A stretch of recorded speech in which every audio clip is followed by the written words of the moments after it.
In a quiet village, tucked between ancient hills and whispering forests, there lived a woman unlike any other.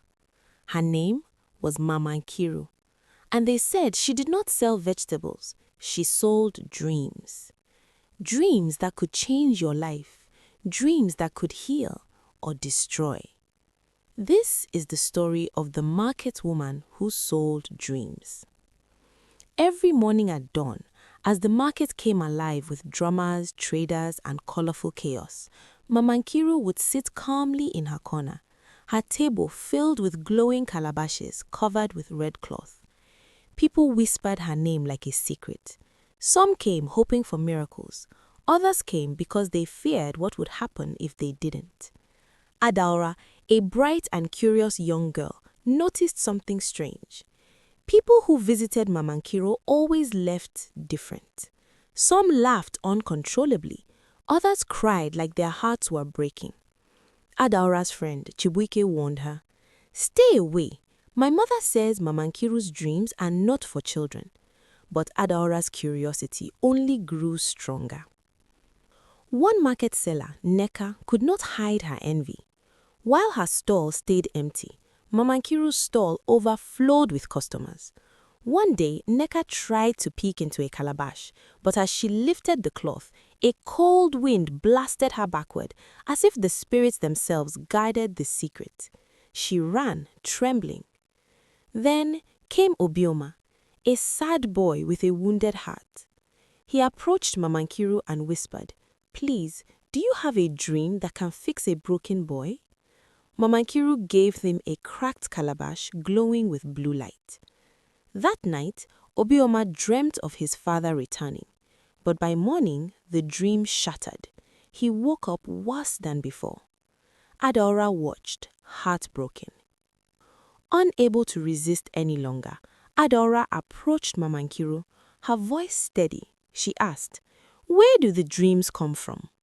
Mama Nkiru looked at her with ancient eyes and whispered, "From places your heart is not ready to visit." A dark shadow moved behind her. Adaora felt chills slide down her spine. Word spread to Chief Okaho, the greedy village leader. He stormed into the market with guards, demanding, "Give me a dream that will make me great." Mama Nkiru refused. Her carabashes trembled dangerously. The chief left with fury burning in his eyes. That night, Adaora followed Mama Nkiru into the forest. There, under moonlight, Mama Nkiru knelt beside an ancient tree. Shimmering figures rose from the darkness, the night spirits. They whispered, "Every dream costs a piece of your soul, Nkiru. Your time is almost done." Adaora gasped, and one spirit slowly turned toward her. Meanwhile, Chief Okafor's guards broke into Mama Nkiru's hut. They stole a giant black calabash sealed with ropes and ancient symbols. Mama Nkiru woke with a scream. "No! That is the dream of destruction!" But it was too late. In his palace, the chief opened the calabash. Dark smoke poured out, forming monstrous shadow creatures.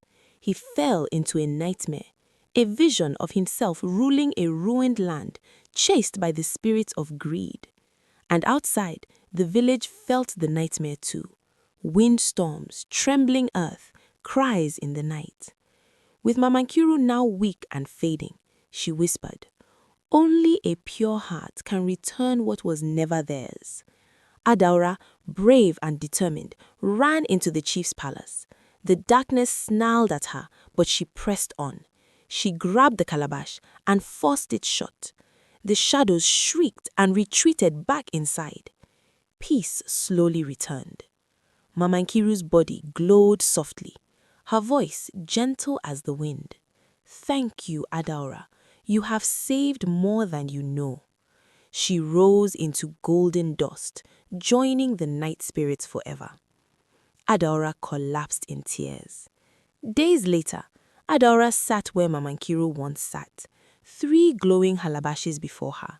But unlike Mama Nkiru, she refused to sell dreams that could harm. The villagers whispered, "A new dream keeper has risen." And so, the legacy lived on. If you enjoyed this story, don't forget to like, comment, and subscribe for more amazing stories from Story Calabash.